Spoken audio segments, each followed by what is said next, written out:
In this video, we're going to do something a little bit different. I've been working on a design here. I had a couple designs I needed to do this morning, and after finishing one of them up, I thought I would try making a little bit different video when I do the next one. As you can see, this one here that I just finished up, I moved the design away from the backdrop image that I used to work with. And what I wanted to point out here with both the designs you're going to see here is how lousy your artwork can get sometimes. And as you can see here, this was actually a fax that somebody had sent me. And then they'd scribbled a bunch of instructions on there, and I erased those instructions.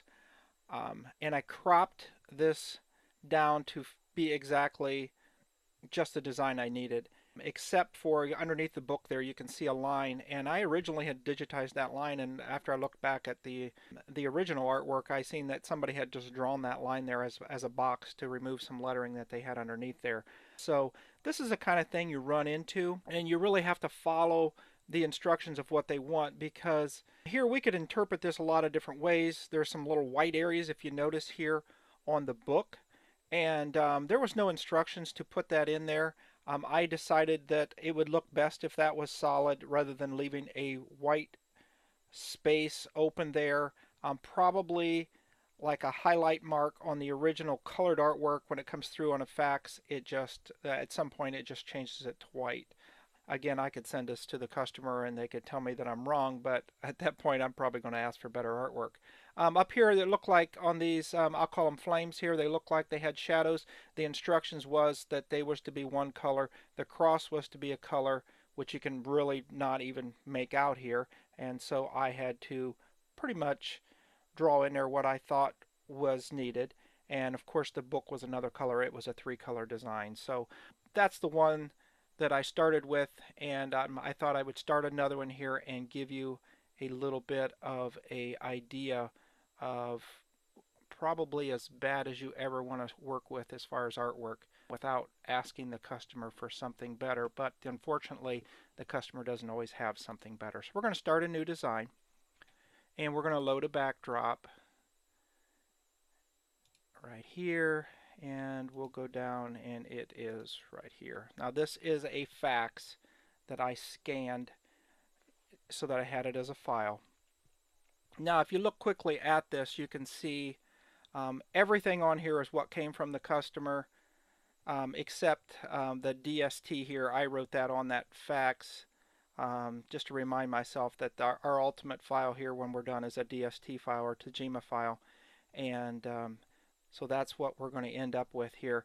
Our instructions on here are 5 colors, and as you can see here, everything is labeled. Some interesting labels here. It's supposed to be 2 inches high and 2 6/8 wide, which we all know is 2 3/4. But I have to pick one of those to make my dimension, and I will probably pick the 2 inches high. And then the width is going to have to come out to whatever it comes out to. I don't ever stretch a design out of proportion, especially something like this that could very easily look crazy. So we're going to go with 2 inches high, but we won't even size that until we're done. I'm not even going to worry about how big this is. Once I see that 2 inches, I have an idea in my mind. Everything here is going to be column stitches. There's not going to be, there's not going to be any fill stitch or anything like that. It's just going to all be column stitches, obviously running stitches for all our connectors. Again, it said 5 colors. We need to go through here and quickly figure out where these 5 colors are. And first thing we'll note here, it says letters blanco, which is white, but here no letters. So we're going to end up completely ignoring the letters here, and we're going to go with just the design up here. So these ribbons here at the bottom, we've got Verde Light, Verde Oscuro, which is light and dark green. We got a white heart here, and the shadow of the heart which is actually in the lighter color, is marked negro, which is black. And then we've got the same flames we had in the other design, so these are obviously related in some way, and they are marked gold, or for consistency here with a little bit of Spanish is thrown in, that's oro. So we've got the 5 colors isolated here of where they need to go. Now, quickly, what I'm going to do is kind of pause this and do some digitizing, but what I'm going to do is quickly figure out what order we want to do this in. And just looking at this quickly, I believe that I want to do the heart first, and that would obviously be the negro first, and then the white on top. So that'll be black, white. Probably throw in the gold here, and then that will be color number 3. Then it looks like some of this goes over top. So that would be our light green would be next. That would be color 4. Our dark green would be color 5. So that'll be the order that we want to do it here.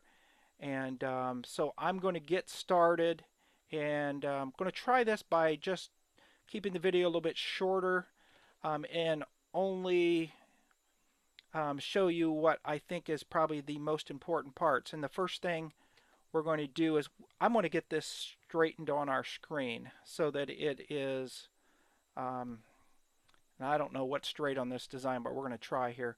We're going to go up here to our backdrop and we're going to rotate that. And I can tell it needs to be rotated clockwise, and I know that this value that I put in here is always counterclockwise, so I need to go in a negative direction, and I'm not sure if it does a negative direction. So let's try a -4 degrees, and it does. So what I'm going to do is pull down a horizontal line right off of our rulers up here. Just click and drag it down, and we'll see actually that's pretty much perfect with the top of the heart, which is about the only thing that I can see that we can really line this up with. Absolutely. We can bring it down here and see that it's pretty close to that light green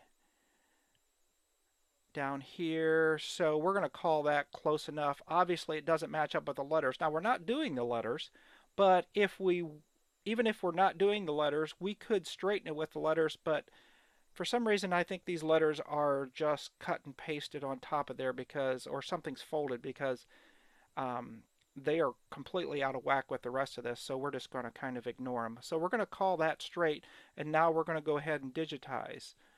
So the first thing I'm going to do, I'm going to pick my run stitch tool here and start out by, if you remember, we're going to do this black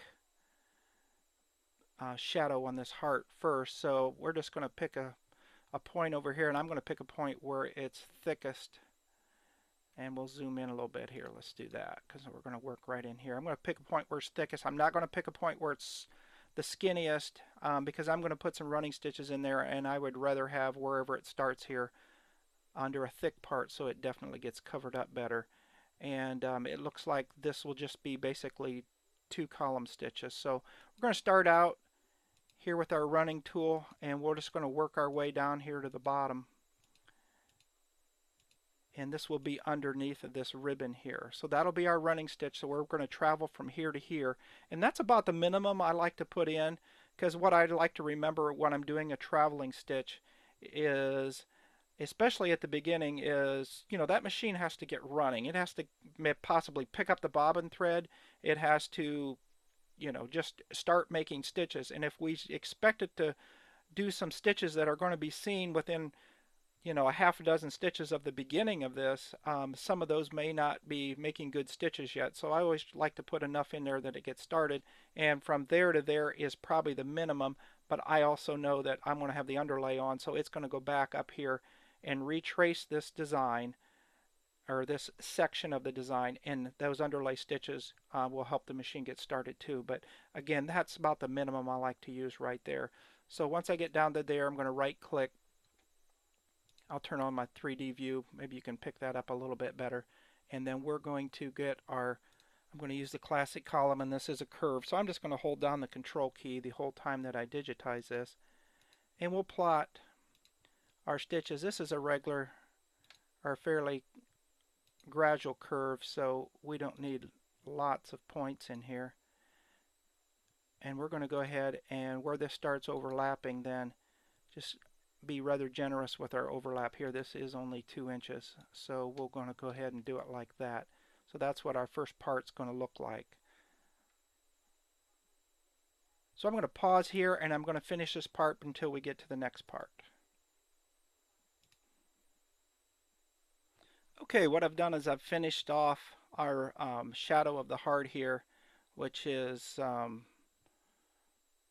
little different on each side, but anyway, that's the way the artwork is. So I went ahead and finished that off, and the next part we want to do is, and I ended right here, just so you know, right up here where you can see these 4 triangles coming together. That's where this ended. And what we're going to do from here next is we're going to do what's labeled as white, which is the foreground of the heart, which goes on top of this. So some of this is going to get covered up. But what I want to show you what we're going to do then is since we're going to make a color change there, I'll go down here on color 2 and I'll just right click, and that will allow us everything we digitize from here forward to go on to the next color. And what I'm going to do is I'm going to grab my running stitch tool and we're going to do this side here first, but we can't really see it. So what we'll do is we'll go over here on that first color. We're going to click on the little eye there, which will just turn that off so that we can actually see our next color that we're going to digitize. So I've got that running stitch tool, and we need to travel from here down to here, because what our goal is, I'm going to work my way back to and end this section right here. Then I will move over and do this section this way, and we're going to end up down here at the bottom. So that's what our plan of action is going to be here. So we're going to go and just use our running stitch tool to come down here like this. I'll go ahead and right click and then grab my classic column tool, and I'm going to start this out at a little bit of a point here, and then we'll go, that was straight. Now this is curved, so I'm holding down the control key and plotting about this. You can see about this many points, and this should give us the curve we want. If it's not quite what we want, then we could adjust it after we're done, but I think this will probably be pretty good. And we'll come to there, and I'm going to zoom in 1 notch, and these are actually, I'm going to do straight. They're not curves, and I'll let that finish that out there. Now if we can see what that looks like, I'm going to turn on our first color, and as you can see that is underneath there, and this overlaps where that underneath column is. So from there we're going to go ahead and continue. I'm going to take my manual tool and go from here over to here, right click, get in the edit mode here, if I can do that real quickly. I can't select that column. Let's do it this way. My manual tool, and I'm going to end that with a trim, and that way it will trim across here. I have a bad feeling that this person does not have trimmers, but actually if they don't have a trimmer, it will not matter. They will have to trim it manually. So we're going to start from here at this point. We're going to do kind of the same thing, only I'm going to put some travel stitches in here, even though that's exactly where I want to start. But since we've actually done a trim there, I want to make sure that our machine gets stitching again. So I'm going to put travel stitches in all the way down that section and back to here. If we would have just started, I know the underlay would have probably done that, but this is kind of force of habit from way back before we had automatic underlay, and those extra stitches are definitely not going to hurt anything there as long as we keep them right there in the middle. So I'm going to right click there, select our satin or classic satin tool, and we're going to start this out again. And again, I'm holding down the control key because these are all curves, and we'll plot. Okay, there, we need to turn that back off so I can see where that is. And of course when I did that it finished up to here, but that's not a problem. We can go back to that tool and just start from where we left off. So we're going to start here again holding down the control key, hopefully giving me the curve that I need. And we'll come down here so we can see the rest of this. And I'm going to come on down to here. I'm actually going to let up on the control key and I'm going to taper this off. And the reason I do that is it is slightly curved, but I'm plotting a couple points in there and I don't want it to confuse the curve with the taper, which can happen sometimes. I'm not sure if it would happen in this case. Kind of a difference between an elliptical shape and a circular shape, depending on how the tool really reads the points. So we're going to finish that off. We'll zoom back out and we can see that comes around like that. Turn that first color back on and we can see how that overlaps there.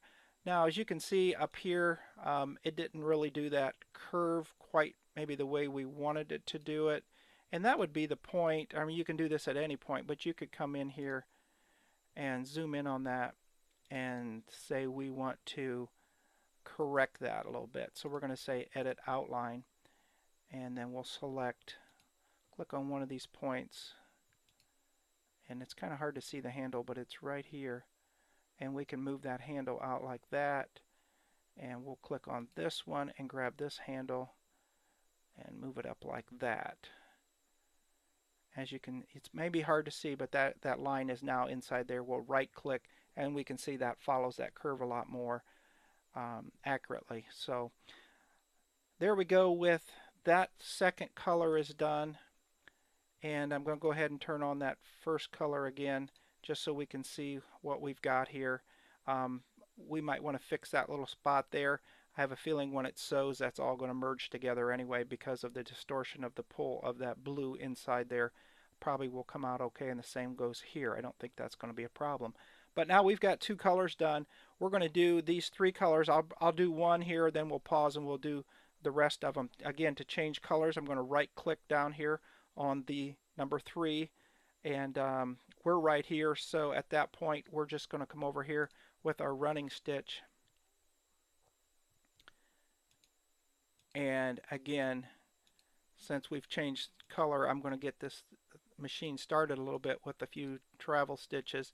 I'm going to work from my bottom up, and I'm going to do that on all these, and I'll show you where I'm going to cross over. Once I get that done, we'll just switch tools here. We'll get zoomed in so you can see this a little better. And again, this is really bad artwork, so we kind of have to give, kind of guess here at what this is really going to look like. I'm going to hold down the control key and try to come up with putting these points where this curve looks like it actually is supposed to be. And if anything, I'm going to keep everything just a little bit wider. As you can see, that actually come out pretty nice. What I will do at that point is just get my run stitch tool, because I'm just going to step over here. I'm not going to trim those. And I will use the run stitch tool here to come down to the bottom of this, because each one of these I'm going to do it each time. After I step over, I'll use the run stitch tool to come down, because my columns tool will take me back to the top. Step over, run down, column up, step over, run down, column up. So that's how I'm going to finish the rest of these. So I'll be right back with you. Okay, I'm back with you. I finished up the gold color here, which is shown in green here. We're not worried about that at this point.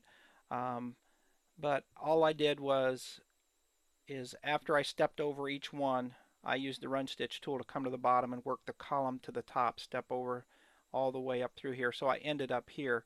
And our next color, which is our light green here, what's labeled Verde Light, is what we're going to do next. So we're going to right click on our fourth color, because we've done 3, so we're on 4 now. And we're just going to move down here right into actually the darker color, because there's going to be quite a bit of overlap here. And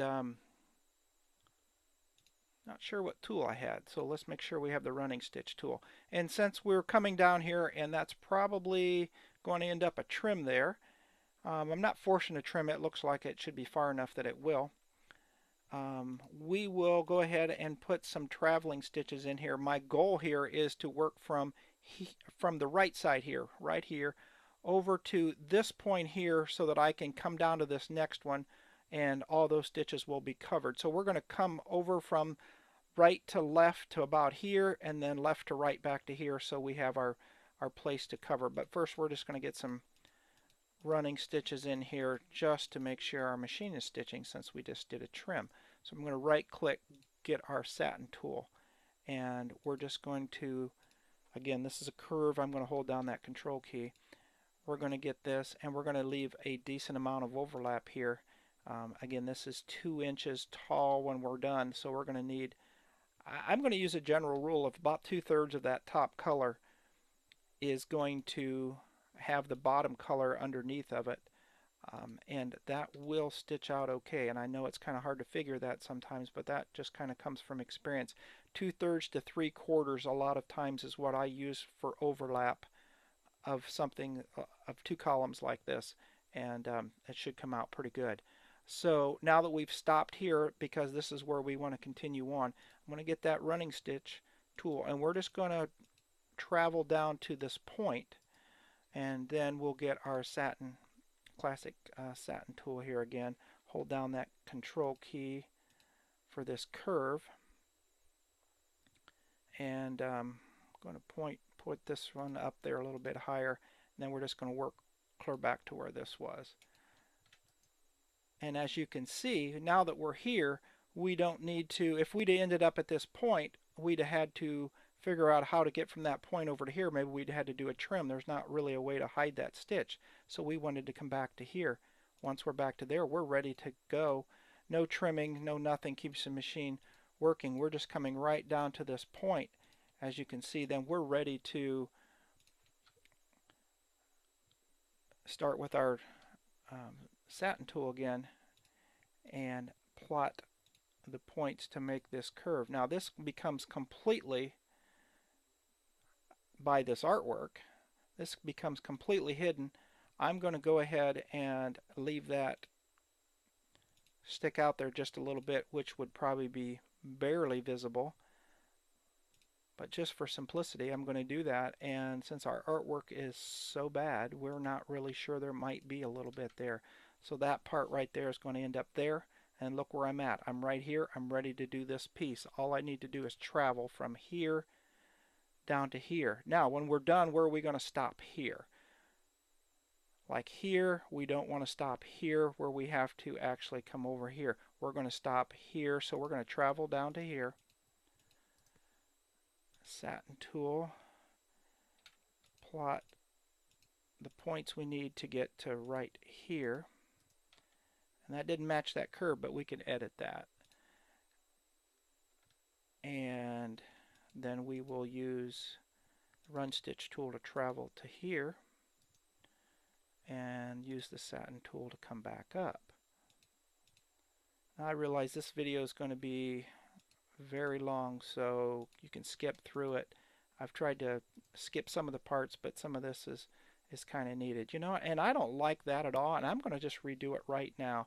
So we're just going to go in here, and I'm going to use a completely different technique to do that because it's just hard to use that. We'll get rid of all those stitches. Well, we traveled down to there. That one's all right. What I'm going to do is I'm going to use the same tool. I'm going to get zoomed in here for one thing.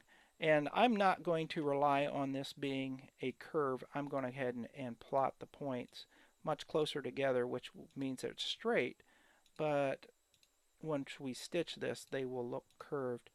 And I can follow this a lot better that way, I believe. And would have worked too to just let that be curves, but to show you that you can actually do that as just straight sections and it will come out looking curved. So this one here, we're going to put our travel stitches back down to here, and this one I'll go ahead and make curves, but I'll put them much closer together. And as you can see, this is going to be smoothed out even more.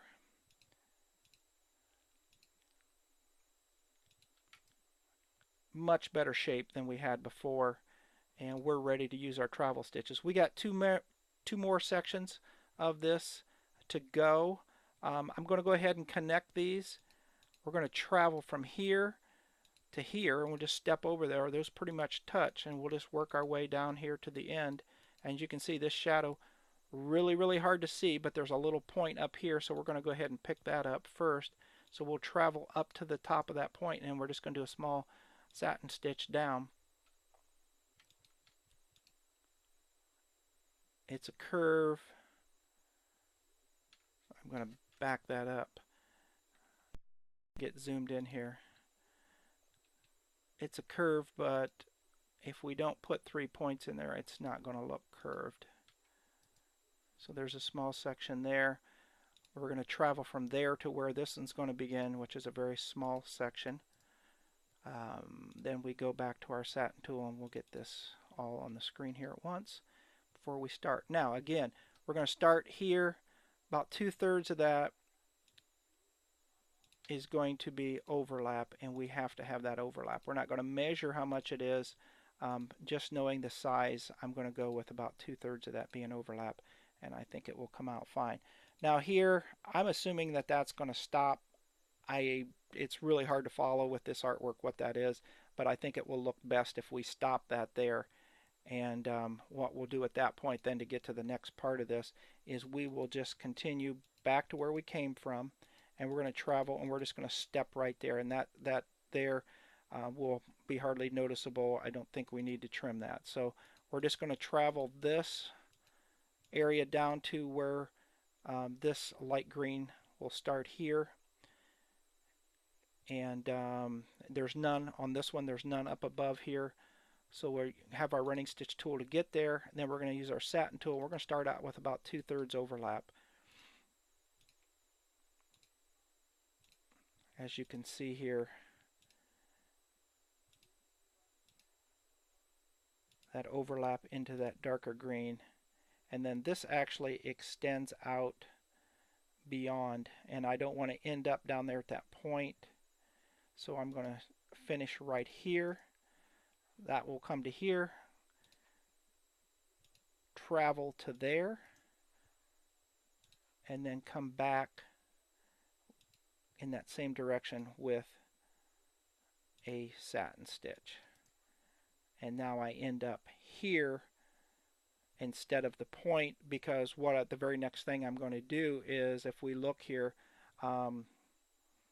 we need to put this on top, and what we'll do is we'll turn off this orange so we can see it, which is actually our light green, and then we're going to go with our dark green here, and kind of probably work our way back here. But once we turn off that orange, we'll get a better idea. Boom, we'll turn that off. We can still see where we're at, which is right here. We're going to go ahead, and this is color 5. So we'll right click on the 5, and we'll start out with our running stitch, because I'm going to do this section right here. We'll start at the left and work our way to the right so we can step right over into this next one. So we'll just come up here, right up to the point. Now that's just basically a travel stitch. We just need to get up there so we can work our way back. And I'm going to keep these a little closer together, especially on this tight part of this curve. I'm holding down the control key so that we're having these curved satin stitches. Now we could start spreading them out a little bit here as this curve gets a little more gradual. And that just takes practice. But I would tell you that when in doubt, put more points and you'll keep a more accurate shape. So we're going to end right there. We're not going to trim, we're just going to use a running stitch to come over to here. And the next thing we're going to do is we're going to do this one the same way. Travel over to here, column back. Then from here we're going to travel back to this point and work our way probably back to this middle, back up. Then we can step up to this one and just keep working our way back. So let me just put this on pause for a second, and I'll finish up a little bit of this. Okay, for anybody that hasn't fallen asleep and given up on me here, what I've done is I've finished out these 2 points and I've ended right here. I've made the decision not to step up here I'm going to go ahead and end away from it, and I'm going to go ahead and trim that. So I'll pick my manual tool, click where I want to start from and where I want to end, which I want to end up in this thick green area that, well, it's black, but it's going to be green. I'm going to end up there. Then we'll go ahead and, while we're thinking of it, we'll grab that and we'll do a trim as the end command and apply that. That way it will trim once it gets to there. Um, that works best on my machines anyway. It actually makes more sense to put the trim at the beginning, but it actually works best on my machines to put it at the end. So I'm going to assume that works that way on this person's machine too. Okay, so we've did a trim. We've come up to here. What I'm going to do is I'm going to go ahead and do this piece. I'm going to travel using our running stitch tool down to here. We're going to end at the other end. And then we're going to do a trim to the next one, so it really doesn't matter where we end. So we'll go ahead and do it from right to left. And grab that satin tool, and again, holding down the control key, I'm going to plot this satin stitch in here. And again, we're not worried about any overlap with the color underneath because that color took care of the overlap. So these points can be plotted right where the color actually is. And we've already taken care of the overlap underneath, which is really what you want to do, because if you try to compensate anything on top here, it won't look like the artwork, which wouldn't necessarily be a bad thing since this artwork is so bad. So we're to that end. Again, quick trim, manual stitch. From there, I'm going to go down to here into the thick part again, go up there, get my select tool, and then trim as the last part of that command. Go back here to my running stitch, and we'll work from right to left. And the reasoning for this one being right to left, this is just an absolute sticks out to me as there's no other way to go. And you may say, why? And the reasoning for that is that I want to end where the column stitch or the satin stitch is the skinniest to help it from not coming out later down the road as the design wears, and that would be this point here. Now we could feather this off to a point, and maybe we really should, but still I'm going to end at the point rather than at the thick end here. So I'm going to get my satin column tool, and I am going to kind of not take this all the way to that full width to start with, holding down that control key to get our curve.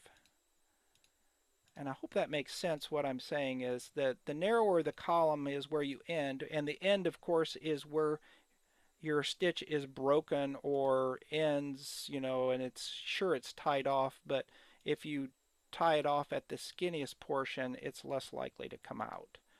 So always kind of keep that in mind.